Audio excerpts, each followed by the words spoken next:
ಕನ್ನಡ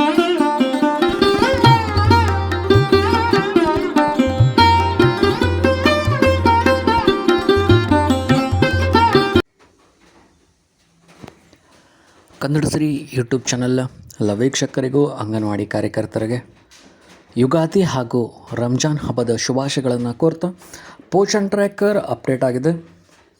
25.2.6 ಹೊಸದಾಗಿ ಅಪ್ಡೇಟ್ ಆಗಿರುವಂಥ ವಿಷಯ.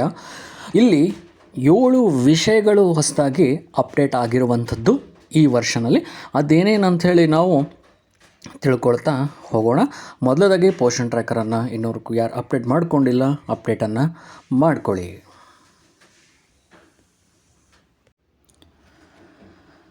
ಯಾವ ವಿಷಯಗಳು ಅಪ್ಡೇಟ್ ಆಗಿದೆ ಅನ್ನೋದನ್ನು ನೋಡ್ಕೊಳ್ತಾ ಹೋಗೋಣ. ಮೊದಲನೇದಾಗಿ ಅಪ್ಡೇಟ್ ಆಗಿರುವಂಥ ವಿಷಯ ಏನು ಅಂತಂದರೆ, ಆಧಾರ್ ಇಲ್ಲದ ಫಲಾನುಭವಿಗಳಿಗೆ ಹೊಸ ಮತ್ತು ಅಸ್ತಿತ್ವದಲ್ಲಿರುವ ಮುಖ ನೋಂದಣಿ FRS ಸೇರಿಸಲಾಗಿದೆ. ಯಾವ ಫಲಾನುಭವಿಗೆ ಆಧಾರಗಳಿಲ್ಲ ಅಲ್ಲಿ ಹೊಸದಾಗಿ ಅಸ್ತಿತ್ವದಲ್ಲಿರುವಂಥ FRS ಮಾಡಲಿಕ್ಕೆ ಅವಕಾಶವನ್ನು ನೀಡಿದ್ದಾರೆ.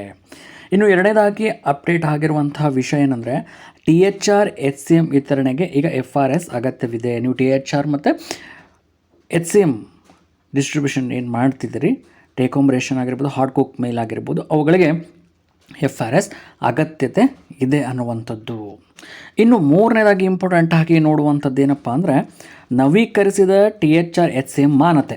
ನೀವು ಒಂದ್ಸರಿ FRS ಮಾಡಿದಾದ್ಮೇಲೆ THR ಮತ್ತು HCM ಮಾನ್ಯತೆ ಎಷ್ಟು ತಿಂಗಳವರೆಗೆ ಇರುತ್ತೆ ಅನ್ನುವಂಥದ್ದನ್ನು ಇಲ್ಲಿ ನೋಡುವಂಥದ್ದು. ಇಲ್ಲಿ ನೋಡ್ತಾ ಹೋದರೆ 3 ತಿಂಗಳು ಆಧಾರ್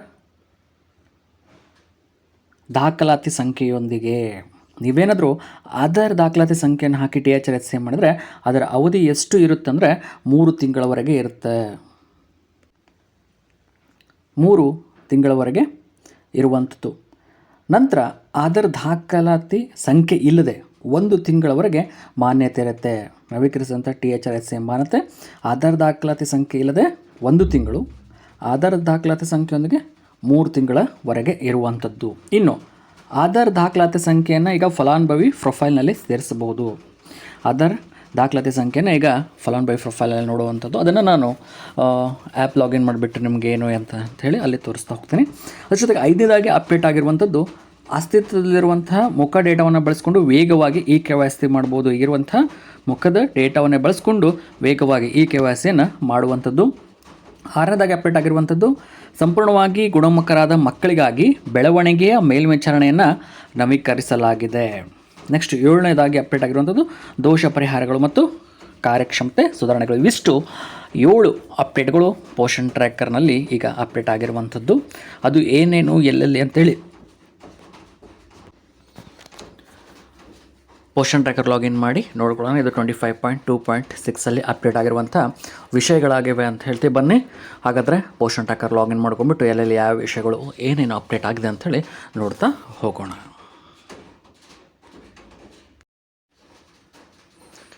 ಮೊದಲದಾಗಿ ಅಪ್ಡೇಟ್ ಆಗಿರುವಂಥದ್ದು, face registration FRS added for non Aadhaar beneficiary new existing ಅನ್ನುವಂಥದ್ದು ಇದೆ. ಹಾಗಾದರೆ ಇದು ಎಲ್ಲಿ ಅಪ್ಡೇಟ್ ಆಗಿದೆ ಒಂದೇದು ಅನ್ನೋದನ್ನು ನಾವೀಗ ಪೋಷಣ್ ಟ್ರ್ಯಾಕರಲ್ಲಿ ಲಾಗಿನ್ ಆಗಿಬಿಟ್ಟು ನೋಡೋಣ. ಮೊದಲದಾಗಿ ಮೋರ್ ಆಪ್ಷನ್ಗೆ ಬರುವಂಥದ್ದು. ಮೋರ್ ಆಪ್ಷನ್ಗೆ ಬಂದುಬಿಟ್ಟು ಇಲ್ಲಿ ಕೆಳಗಡೆಗೆ ನೋಡ್ತಾ ಇದ್ದೀರಿ, ರಿಜಿಸ್ಟರ್ ಬೆನಿಫಿಷರಿ ವಿದೌಟ್ ಆಧಾರ್ ಅಂತ ಇದೆ. ರಿಜಿಸ್ಟರ್ ಬೆನಿಫಿಷರಿ ವಿದೌಟ್ ಆಧಾರ್ ಅನ್ನುವಂಥದ್ದು ಇದೆಯಲ್ಲ, ಇದನ್ನು ನಾವೇನು ಮಾಡಬೇಕು, ಕ್ಲಿಕ್ಕನ್ನು ಮಾಡಬೇಕಾಗುತ್ತೆ. ಅಂದರೆ ಆಧಾರ್ ಕಾರ್ಡ್ ಇಲ್ಲದೆ, ಆಧಾರ್ ನಂಬರ್ ಇಲ್ಲದೆ ನಾವು ಬೆನಿಫಿಷರಿನ ರಿಜಿಸ್ಟ್ರೇಷನ್ ಮಾಡುವಂಥದ್ದು ಮೋರ್ ಆಪ್ಷನಲ್ಲಿ ಬಂದು ಇಲ್ಲಿ ಕೆಳಗಡೆ ಬರುತ್ತೆ. ಅದನ್ನು ಕ್ಲಿಕ್ಕನ್ನು ಮಾಡಿದಾಗ ಇಲ್ಲಿ ಕೇವಲ ಪ್ರೆಗ್ನೆಂಟ್ ವುಮನ್, ಲ್ಯಾಕ್ಟಿಕ್ ಮದರ್ ಬರ್ತಾರೆ. ಅದರಲ್ಲಿ ಯಾವುದು ಹೊಸದಾಗಿ ರಿಜಿಸ್ಟ್ರೇಷನ್ ಮಾಡಬೇಕು ಅದನ್ನು ಕ್ಲಿಕ್ಕನ್ನು ಮಾಡ್ಕೋಬೇಕು. ಮಾಡಿಕೊಂಡಾಗ ಈ ರೀತಿ ಪೇಜ್ ಓಪನ್ ಆಗುತ್ತೆ. ಕೆಳಗಡೆ ಪ್ರೊಸೀಡ್ ಅಂತಿದೆಯಲ್ಲ ಅದನ್ನು ಕೊಡಬೇಕು. ಕ್ಲಿಕ್ಕನ್ನು ಮಾಡಿದ ತಕ್ಷಣ ನಿಮಗಿಲ್ಲಿ ಡಿಕ್ಲರೇಷನ್ ಕೇಳುತ್ತಾ, 2 ಡಿಕ್ಲರೇಷನ್ ಕೇಳುತ್ತಾ. ಒಂದನೇ ಡಿಕ್ಲರೇಷನ್ ಏನಪ್ಪ ಅಂತಂದರೆ, ಒಂದನೇದಾಗಿ ಡಿಕ್ಲರೇಷನ್ ಇರುವಂಥದ್ದು ಏನು ಅಂತಂದರೆ ಇಲ್ಲಿದೆಯಲ್ಲ, ಇದು ಕನ್ಫರ್ಮೇಷನ್ ಕೊಡುವಂಥದ್ದು ಅಂಗನವಾಡಿ ಕಾರ್ಯಕರ್ತರು. ಏನಂದರೆ ಅವ್ರ ಕಡೆ ಆಧಾರ್ ನಂಬರು ಇಲ್ಲ, ನನ್ನ ತಿಳುವಳಿಕೆ ಪ್ರಕಾರ ಆಧಾರ್ ನಂಬರ್ ಅವ್ರ ಕಡೆ ಇಲ್ಲ ಅನ್ನುವಂಥದ್ದು ಒಂದನೇದಾಗಿ ಟಿಕ್ ಮಾಡುವಂಥದ್ದು. ಎರಡನೇದಾಗಿ ಟಿಕ್ ಮಾಡುವಂಥ ಆಪ್ಷನ್ ಏನು ಅಂತಂದರೆ, ಎರಡನೇದು ಅಷ್ಟೇ, ಅವರ ದಾಖಲಾತಿಗಳನ್ನೆಲ್ಲ ನಾನು ಪರಿಶೀಲಿಸಿದ್ದೀನಿ, ಅವರಲ್ಲಿ ಯಾವುದೇ ಲೋಪದೋಷಗಳು ಇಲ್ಲ ಅಂಥೇಳಿ ನೀವು ಅಂಗನವಾಡಿ ಕಾರ್ಯಕರ್ತರು ಇವೆರಡು ಟಿಕ್ಗಳನ್ನು ಮಾರ್ಕನ್ನು ಮಾಡುವಂಥದ್ದು. ಯಾರ್ದು ಆಧಾರ್ ಕಾರ್ಡ್ ಇಲ್ಲ, ಆಧಾರ್ ನಂಬರ್ ಇಲ್ಲ ಅನ್ನುವಂಥದ್ದು. ಆಗ ಡಿಕ್ಲರೇಷನ್ ಕ್ಲಿಕ್ ಮಾಡಿದ ತಕ್ಷಣ ಕೆಳಗಡೆಗೆ ಕೇಳುತ್ತಾ ಬೆನಿಫಿಷರಿ ಆಧಾರ್ ಎನ್ರೋಲ್ಮೆಂಟ್ ನಂಬರ್ ಇದೆಯಾ. ಎನ್ರೋಲ್ಮೆಂಟ್ ನಂಬರ್ ಇದ್ದರೆ ನೀವೇನು ಮಾಡಬೇಕು, ಎಸ್ ಅಂಥೇಳಿ ಕೊಡಬೇಕು. ಎನ್ರೋಲ್ಮೆಂಟ್ ನಂಬರ್ ಇದ್ದರೆ ಎಸ್ ಅಂಥೇಳಿ ಕೊಡಬೇಕಾಗತ್ತೆ. ಇಲ್ಲಿ ಟಿಕ್ಕನ್ನು ಮಾಡಿ. ಎನ್ರೋಲ್ಮೆಂಟ್ ನಂಬರ್ ಇಲ್ಲ ಅಂತಂದರೆ, ಅವ್ರದ್ದು ಆಧಾರ್ ಕಾರ್ಡ್ ಇಲ್ಲ, ಎನ್ರೋಲ್ಮೆಂಟ್ ನಂಬರ್ ಇಲ್ಲ ಅಂತಂದರೆ ನೀವು ಏನು ಮಾಡಬೇಕು, ಆಗ ನೋ ಅಂಥೇಳಿ ಕ್ಲಿಕ್ಕನ್ನು ಮಾಡಬೇಕಾಗುತ್ತೆ. ಕ್ಲಿಕ್ಕನ್ನು ನೋ ಅಂತ ಕ್ಲಿಕ್ ಮಾಡಿದ ತಕ್ಷಣ ಪ್ರೊಸೀಡ್ ಅಂಥೇಳಿ ಕೊಡುವಂಥದ್ದು. ಪ್ರೊಸೀಡ್ ಅಂಥೇಳಿ ಕೊಟ್ಟ ಮೇಲೆ ಈ ರೀತಿಯಾಗಿ ಆಧಾರ್ ನಂಬರ್ ಇಲ್ಲದೆ ನಿಮಗೇನಂತಂದರೆ ಇಲ್ಲಿ ಮೊಬೈಲ್ ನಂಬರ್, ಪ್ರೂಫ್ ಐಡೆಂಟಿಟಿ, ಅದರ ನಂಬರು ಜೊತೆಗೆ ಅದನ್ನು ಅಪ್ಲೋಡ್ ಮಾಡುವಂಥ ಆಪ್ಷನ್ಗಳು ಇಲ್ಲಿ ಬರ್ತಾ ಹೋಗ್ತವೆ. ಇಲ್ಲಿ ಮೊಬೈಲ್ ನಂಬರ್ ದಾಖಲೆಯನ್ನು ಮಾಡುವಂಥದ್ದು. ನಂತರ ಎರಡನೇದಾಗಿ ಪ್ರೂಫ್ ಐಡೆಂಟಿಟಿ, ಬ್ಯಾಂಕ್ ಪಾಸ್ಬುಕ್ ಆಗಿರ್ಬೋದು, PAN card, passport, ration card, voter ID, ಮನೆಗರ job card, Kisan photo, passbook, driving licence, ಈ ರೀತಿಯಾಗಿ ನೀವು ಇಷ್ಟರಲ್ಲಿ ಯಾವುದಾದ್ರೂ ಒಂದನ್ನು ಇಲ್ಲಿ ಸೆಲೆಕ್ಟನ್ನು ಮಾಡ್ಕೋಬೇಕು. ಮಾಡಿಕೊಂಡ ನಂತರ ಇಲ್ಲಿ ಸೆಲೆಕ್ಟ್ ಮಾಡ್ಕೊಂಡ ನಂತರ ಕೆಳಗಡೆಗೆ ಏನು ಪ್ರೂಫ್ ಕೊಡ್ತಿದ್ರಿ ಅದರ ನಂಬರನ್ನು ದಾಖಲಿಸ್ಬಿಟ್ಟು ಆ ಫೋಟೋನ ಇಲ್ಲಿ ಅಪ್ಡೇಟನ್ನು ಮಾಡಬೇಕಾಗುತ್ತೆ. ಇದು ಒಂದನೇದಾಗಿ ಅಪ್ಡೇಟ್ ಆಗಿರುವಂಥದ್ದು. ಇದಿಷ್ಟು ಮಾಹಿತಿನ ಹಾಕಿ ಪ್ರೊಸೀಡ್ ಕೊಟ್ಟರೆ ಮುಂದೆ ನೀವು ರಿಜಿಸ್ಟ್ರೇಷನ್ ಮಾಡುವಂಥ ಪ್ರೊಸೆಸ್ಸು ಸ್ಟಾರ್ಟ್ ಆಗುತ್ತೆ.